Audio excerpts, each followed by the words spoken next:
next speaker is Dr. Anshu Bhardwaj. Anshu Bhardwaj is currently a principal scientist in MTech Chandigarh. Briefly about Anshu, she did her PhD in CCMB. Subsequently, she was a early career fellow at IGIB, and there she was for a number of years in Delhi before she moved to MTech. She has diverse interests in the area of bioinformatics and computational biology, and we're looking forward to her talk and also at the end the video game. So very good evening to everyone. Am I audible? Yeah. So first of all, thanks Arijit for having me here today, and I'm really happy to come back to Chennai, to IIT or to IMSC. This is like, since morning I have been really enjoying listening to everyone. So what I'm going to do in next few minutes is to tell how we can actually use network-based approaches to address a very critical health problem that all of us are dealing with today, and it's really going to go worse going forward, which is antimicrobial resistance. So I have divided my talk in two domains. One is how do we identify potential drug targets using network-based approaches, and how do we identify small molecule inhibitors. So just to bring to the center stage, we all know what a pandemic is now because we have lived through one, but most people don't understand that antimicrobial resistance is also a pandemic. It's just not being discussed so often, so we don't know that we are actually losing equal number of lives even because of bacterial infections that are not responding to any antibiotics known to mankind. So it's a very, very grave issue that we have. And this is basically for anybody who has not heard of this problem before in terms of the economic and the life impact it will have in next 25 years, which is within our lifetimes, right? Now, what is AMR for some of the new people here, because I know some of you might have a mathematics background. So if there is a bacterial pathogen and you expose it to antibiotics, it's actually a susceptible microbe dies.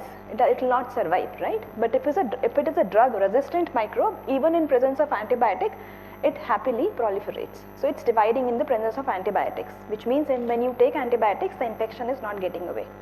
Why does that happen? Is because bacteria has several mechanisms to resist the impact of the antibiotics, either by not letting the antibiotics enter through porins or throwing out the antibiotics that it has somehow taken up, or it destroy the antibiotics, it change the targets. There are, believe me, it's a plethora of mechanisms, and we still are trying to scrap the surface of the earth to see what all is out there. And what do you actually see? Why I show this slide is, if you look at this timeline, it's the introduction of antibiotics since penicillin, which is the first naturally occurring antibiotic that we discovered, and then the identification of antibiotic resistance. So if you look at the timeline here, practically all antibiotics in a matter of when they are introduced start showing resistance. So it's a very major issue, and you do see in clinic all since while. So what is one of the ways to address this issue? Since we know antimicrobial resistance is an evolutionary mechanism, so we need to understand how these organisms are at a more holistic level. This is a typical figure. I'm pretty sure all of you are aware of this story where 6 blind men are trying to understand what this is, and if you can really see, none of them is saying it's an elephant, right? They're all saying different things, but nobody is comprehending what the problem is. If I translate a similar scenario to how do we understand pathogens, this is where we are. We sometimes say that these proteins are important or this compound is important, but in a very, very minimalistic fashion. And this is, I think, since morning every speaker is trying to tell you again and again that it's a complex, biological data sets are extremely complex to identify signals from them. So the model system that we started working with in terms of drug target and identification was Mycobacterium tuberculosis, for obvious reasons. There are maximum number of TB patients in India, and the mortality is highest in our country. And it was very important to then see, can we understand MTB better? So this is something we did almost a decade ago. So the first challenge is, if you now understand, start thinking of a microbe as a city. So this is a Google map of Paris, right? So if I assume that there is a Google map, and now this is like an organism, and you now want to make sure it is not able to operate. So I'll give you a simple analogy. If you now would like to identify one road in Chennai that if you block, the entire city traffic it comes to a complete halt. It's a complex problem. You will say there might not be one. You might have to do it at several locations, right? But the catch is, how do we identify these choke points? And that is where the challenge lies. So we wanted to generate a Google Maps equivalent of mycobacterium networks, which are both at the level of protein-protein interaction as well as metabolic maps. And many speakers since morning have told you about different centrality measures, metabolic reconstructions, flux balance analysis. So that makes my life easy because I'll not tell you how it is done, I'll tell you how we applied it. So one of the challenges is, as if you heard Neerav's talk today, he was talking about large language models, right? So life is easy today, but still we know that when it comes to biological data sets, even the LLMs available today fail, right? Now imagine doing this 10 years ago. This is basically to show you that this data that we want to generate the network from was available only in literature. There was not a database from where we could have obtained this information, and if you see here, it's a pretty large repertoire to read and extract information from. So what we did, we used crowdsourcing. So if you remember the first talk today from Swagatika, she was talking about metabolic reconstruction, generating PPIs, and you now know how intense that job is. Every reaction has to be curated, mass charge balance, you have to vectorize the whole network, and you need to do that. So we crowdsourced this and we manually curated data from over 45,000 publications that were published till that time on MTB. And after all this data sets that we could generate, we actually generated the most comprehensive protein-protein interaction network of MTB and also the metabolic reconstruction we did for MTB. As of today, a better model is there, but at that point, we had this PPI network and the metabolic network. This network had 1400 proteins, which are like nodes, and 2575 interactions as edges. The metabolic network actually has 890 genes with 1152 reactions.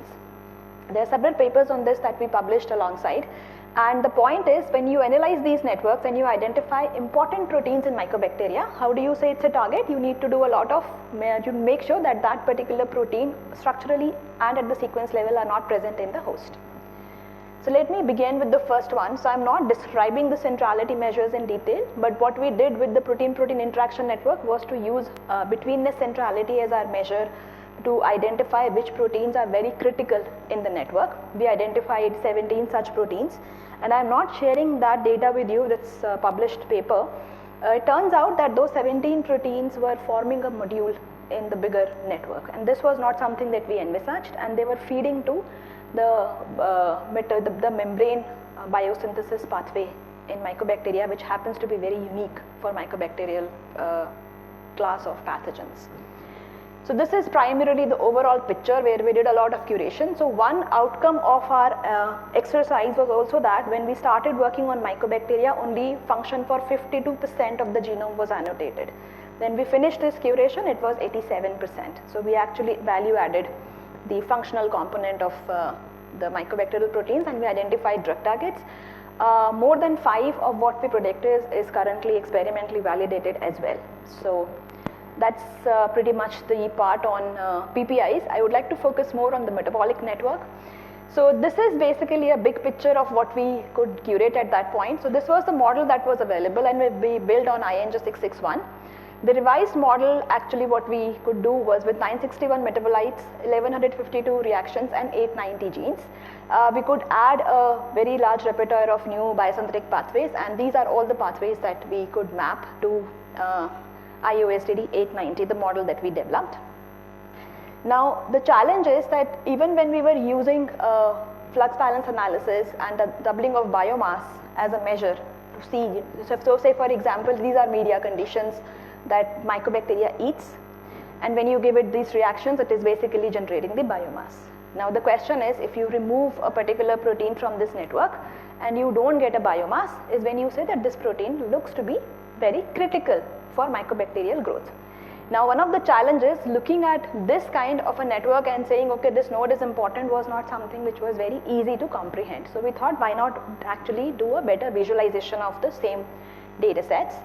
So we came up with something which is called as a systems biology spindle map. So what we did, we moved in a very traditional way to represent chemical reactions. So I'll just describe that to you. So if you see here, these are exchange reactions. These are basically your media components which are outside the cell. Inside the cell, you have all the metabolites listed 1 to n, then genes listed from 1 to n, and all the reactions. Now how this is sorted is that all the genes are first sorted in the order in which they occur in the genome. All the reactions are clubbed together in pathway 1, 2, 3 like that, and when I map, I'll show you the next slide, when we map all the data that we curated from literature onto this representation, so if you see a line here, it means that this gene is connected with this metabolite because this is either a product or a substrate of that particular reaction. So this is how the metabolic capacity of mycobacteria. So if I just tell you, this is a list of 961 metabolites. If you see in the publication, you can actually zoom into this diagram and you will be able to see all the metabolite names. 890 genes and 1152 pathways. If you see here, we have clustered or basically sorted this particular graph on the basis of the out degree of the metabolites, and that is why it looks it looks very dense, and then it becomes more sparse as you move up towards the edges. Now this is the entire metabolic capacity of mycobacteria that was published in literature. But when you actually do flux balance analysis, as in when you grow this organism, what happens? This is a happily growing mycobacteria, which means that it is using only 441 of 961 metabolites, 400 of 890 genes and 439 reactions of 1100 reactions. So which means only half of the genes, metabolites and reactions are actually actively operating in mycobacteria when it is happily growing. So what is the other genome doing? So there is a lot of metabolic capacity this mycobacteria is really not using when growing in a wild type condition. So what we then did, there is a protein which is RV1484, which is a target for a very potent anti-TB drug, isoniazid. We removed this protein from the network and we looked at the impact of the removal of this protein, and when we did that, see what happens. So what we were expecting is this. This is optimal metabolism that you see when you actually plot that graph. When you remove a very important protein in the network, what mycobacteria is trying to do is to identify an alternate route of metabolic rerouting. And this is what gives rise to the metabolic persister cells. And we were trying to see what this route is, because when you see resistance is emerging, it is actually using some other route. And that is exactly one of the points that previous speakers also alluded to, that if you have a very important protein and you think it's important, you remove it and there is a backup, then it's not good enough, right? So the catch is, what is the backup? So when you actually remove isoniazid from the system, you can see, if I just go back, this is a happily growing mycobacteria. You remove this protein and this is what it is. So it actually is causing a tremendous amount of loss of information. But imagine that even here, you cannot see the metabolic rerouting. However, when you now try and plot only the reactions through which flux starts to happen in the knockout condition, not in the wild type condition, then you see these are the backup reactions. So you actually have now 91 metabolites metabolized by 60 genes and 57 reactions that come up. It's almost actually 60 reactions that come up as a backup. Now when we went ahead and checked what is the expression data sets actually say about these 60 genes that are metabolic persister genes, 42 of these actually are upregulated when these microbes were exposed to isoniazid. So this actually tells us that the observations we are making here are supported by the experimental data sets, as also their transcription factors contribute to the persister phenotype, like MOS-R or CRP proteins. We also see that they're also upregulated, which you actually see here through this network.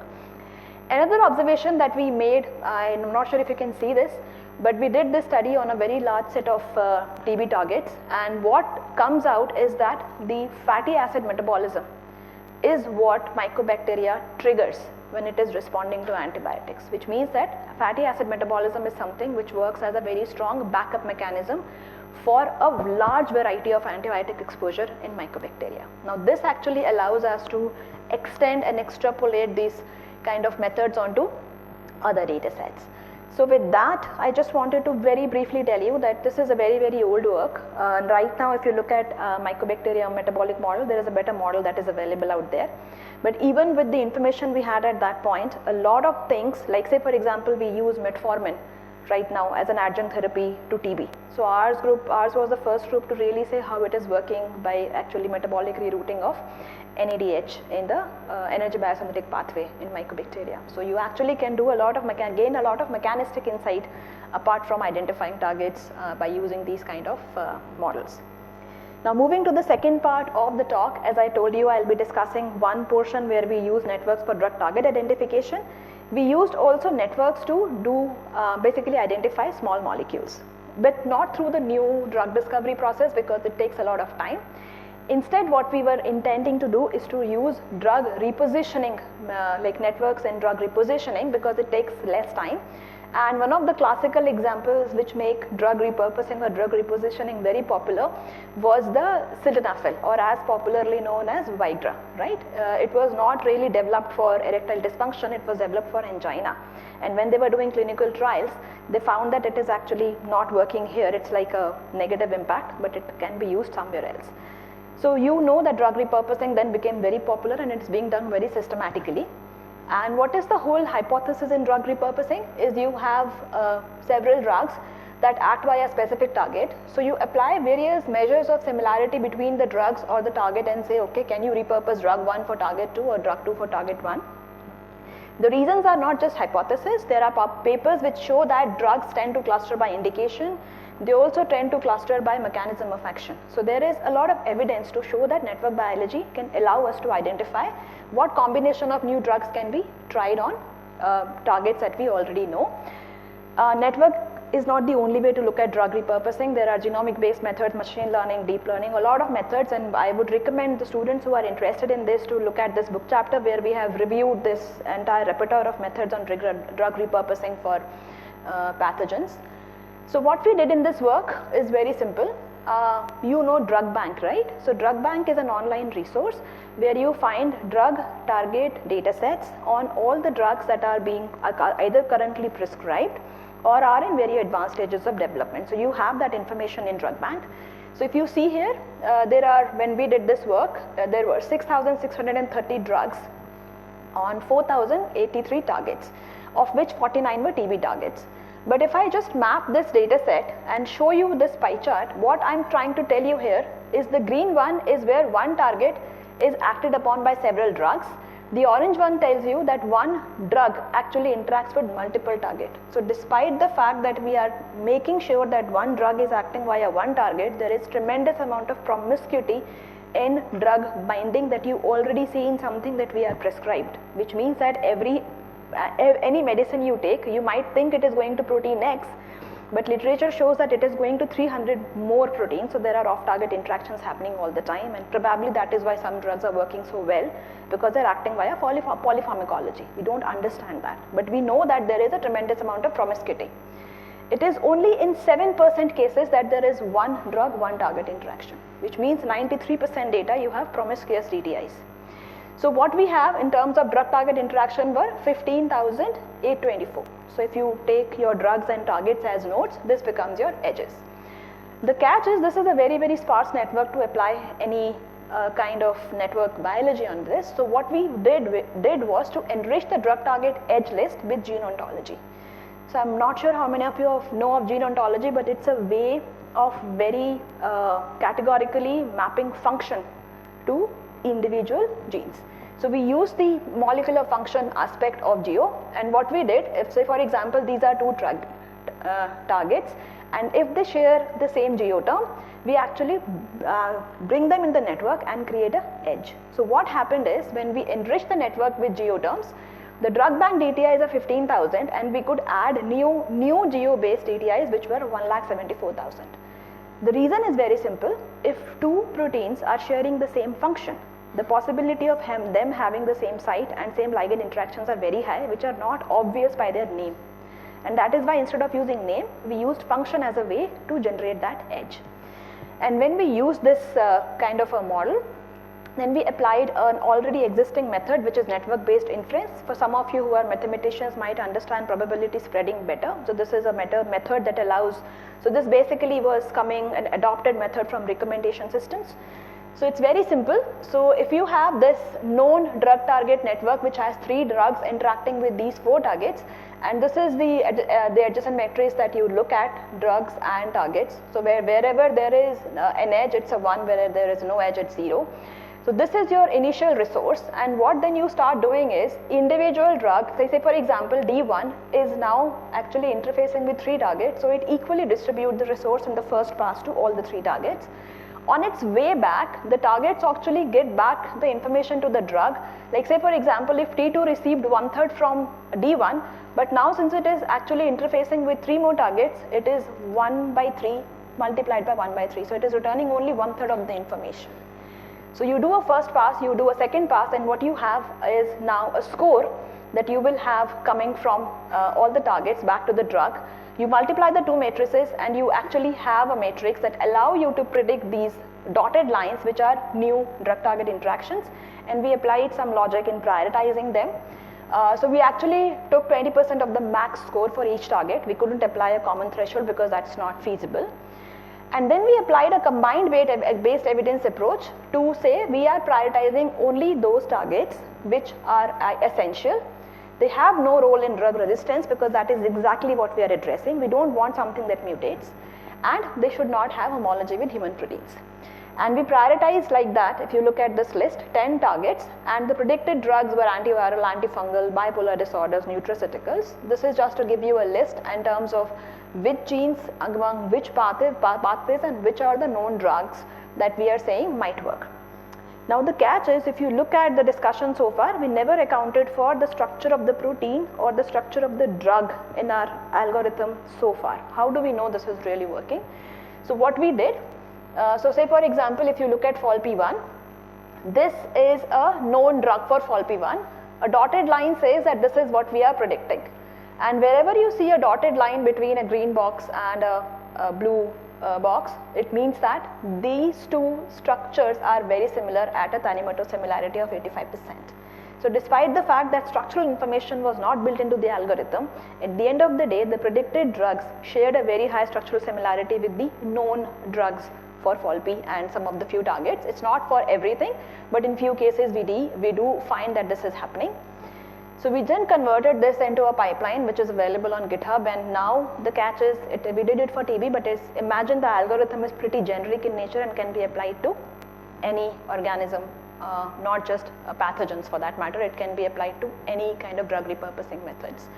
The other thing also that we did as part of this exercise was to see where are these targets mapping, and some of them like FOLP1, TMK, DUT and MENB, we think that these can be proposed as targets for synergistic inhibition because MENB feeds into energy metabolism, whereas FOLP1, TMK and DUT feeds it into the DNA repair and DNA replication pathways.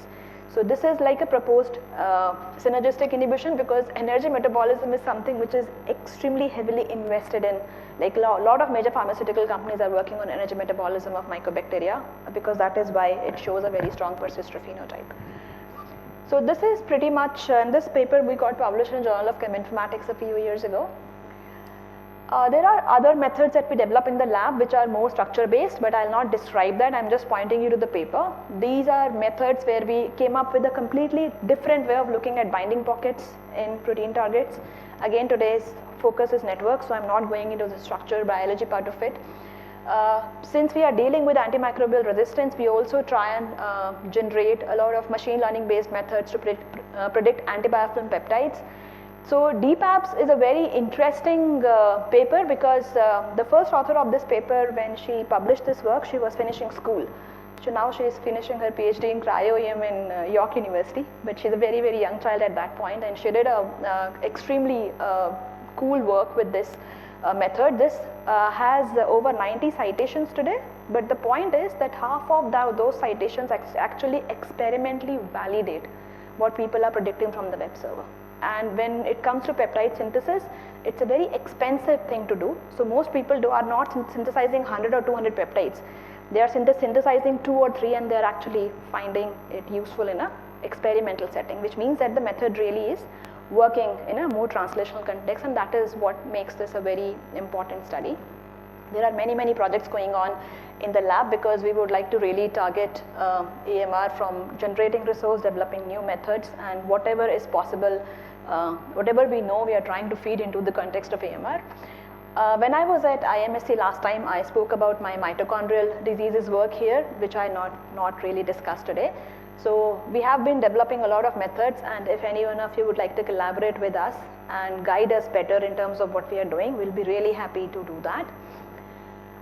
Towards the end, maybe another 2 or 3 minutes, one thing that I realized working on antimicrobial resistance past 10 years of my life is that no matter how much discovery do you do, or no matter how much government policies are being made, if the community behavior at large is not changing, none of these policies are going to work or discoveries are going to help, which means we need a behavior change. How do we bring that? So one thing is that we thought, why not start engaging children at an impressionable age so that they are more primed and informed about the problem. So going forward, their mindset changes and they can influence the mindset of their communities and their families. And that is the reason or the motivation behind developing Armor, which is a video game to raise awareness on AMR. It has been endorsed by WHO and they are asking us to make this game for first year medical students as well, because right now it is the age group, target age group is 12 to 17 years old. So it's very simple. The whole logic behind this game is that what doesn't kill you makes you strong. So we are just trying to say it's a strategy based game. Don't misuse antibiotics. So if you misuse antibiotics, you are going to lose game levels. So this is a multi-level game. It has 8 levels so far.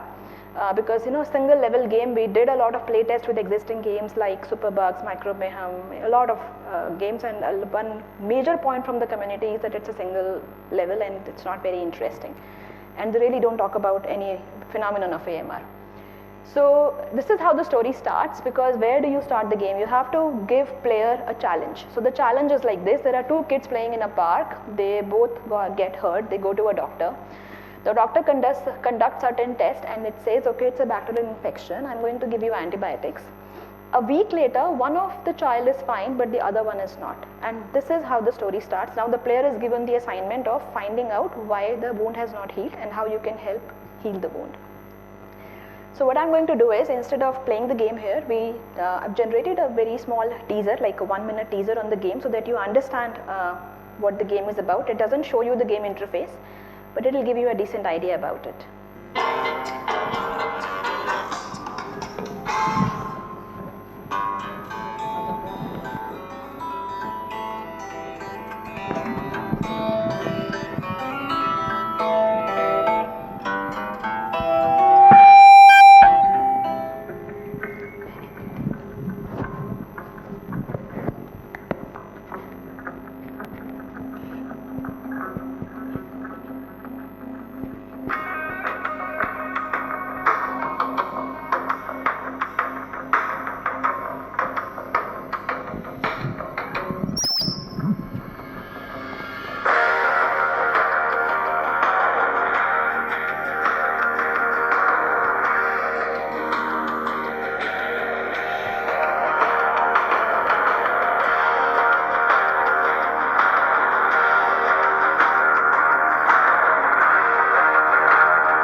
Yep, so that was a small teaser. The game interface doesn't look like that. It looks pretty different. It starts with the skin wound, because we thought, it's easy to visualize an infection on skin rather than we say, okay, there's a lung infection. And now you are left to imagination what that means, because most people don't understand that, and we are talking of young children here. So we entered Armor in an international educational games competition, so this is pretty hard, and we were one of the top 5 educational games in the world 2 years ago. So this is pretty good because it tells us like a positive feedback that the game is good and we can do a lot more to improve it. Currently, so I don't know how many of you are gamers here? Few of you, right? So okay, you can see 2 hands. So you're aware of the tower defense game genre. So I don't know how many of you have heard of Plant vs Zombies. So we actually use that kind. Now he knows what I'm talking about, yeah. So it's a tower defense game genre that is adopted here because I play a lot. So, so that is where we actually got the concept of optimal dose, bacterial division and invasion, antibiotic pathogen mismatch. Bacteria evolve and not antibiotics work alike. A lot of scientific concepts are already part of the game, and we are in the process of adding horizontal gene transfer, efflux pumps, biofilms. These are very complex topics even for people working in the field. So it's not something which is a very general knowledge. And every thing that you see in the gaming environment, right from resistance bar to everything, the back-end mathematical function is absolutely scientific in nature. So despite the fact the interface looks very gamified, the way the game elements are interfacing with each other is not only games. So, and we are still developing more levels because the kids who have played the game are really anxiously waiting to go to, to actually have next levels of the game, which is very hard to do. So we are still working on it. But if you have an idea, any one of you has an idea today, tomorrow, anytime, no deadlines, please write to us. If we think that level, the gameplay or the game design looks very interesting, we'll name that game level after you and it becomes part of the game forever. So that's an incentive for the community to co-develop this game further with us in terms of bring ideas, and we'll try and do this together. And yeah, whatever I showed you today, since I do crowdsourcing a lot, I work with a lot of people, a lot of students actually from all over the world, which is a very good incentive for me. And these have been my youngest kids who published very good journals from my lab, and they were really good kids. They like, one of them is now starting, so Ashma is now starting her PhD at Caltech, fully funded. She's an NSF fellow. Pooja just finishing her PhD in York University. So with school children, we did this like ages ago. And I have much more success stories, but these two are my first school interfaces, so I really like to talk about them. I'd like to thank all the funding agencies and my lab here in India and France. It's really a wonderful team that I have in terms of people who I work with, and I'm seriously looking for PhD students, SRFs, postdocs, and anybody who would like to work in the lab, please feel free to write to me. Thank you so much. Thanks, Anshu, for the wonderful talk. If there are questions, we can take a few. Are there any questions for Anshu? Hi, very inspiring talk. So I was just curious, like you mentioned that you work a lot with school students. So what kind of project, can you give an example of what kind of projects you get them to work on? Right, so basically it really depends. The most simple projects as in we work not just virtually, we have adopted schools in Chandigarh, so we go and visit them regularly. But these are not really scientific projects. When we go and work with them, we are exposing them to a lot of hygiene related things, like very simple microbiology projects that they do. It's only certain times that kids actually are not the usual ones. Like if you talk to them, you realize these are not routine children that you come across. So you really don't want to give them, just hang around in the lab and do something casual. So Pooja actually worked on machine learning models when she was finishing her board exams, which is not something very easy for children to do at that stage. She's extremely interested in microbiology, and when you speak with her for some time, you know that this is something, you can actually give her something that my PhD students were doing. So I really never segregate the difficulty of the problem when I am assigning projects to my students. I give them, if they cannot solve it, then I reduce the difficulty level, but initially I really don't differentiate between what I am giving to them. Ashma, on the other hand, she actually worked on drug repurposing. So both the stories I told you today. So the catch is that these kids were very different from what you normally see. But there are other students like Udit. His interest was in working with the Arduino datasets. He was trying to understand if we can use pulse as a method to detect XYZ. He had that idea, but he didn't have the know-how to write those programs or to set up the Arduino and to do machine learning. So what we try and do is, we have these children in the lab, we discuss with them all the projects, and then wherever they show an inclination, then we don't really see them as school students anymore. So it really depends on who is joining, and it's not something that is pre-decided. It really depends on who is with us, what is their capacity, and in a month's time we get a decent idea of what projects they are capable of doing. If they can handle the whole thing, they can handle in bits and pieces. Like the most recent student who is actually in 8th standard, Athar, he is in my lab right now, like today, and he is actually, what he is doing is pan-genome analysis with bacterial genomes. He did that, and now he is trying to interpret that data.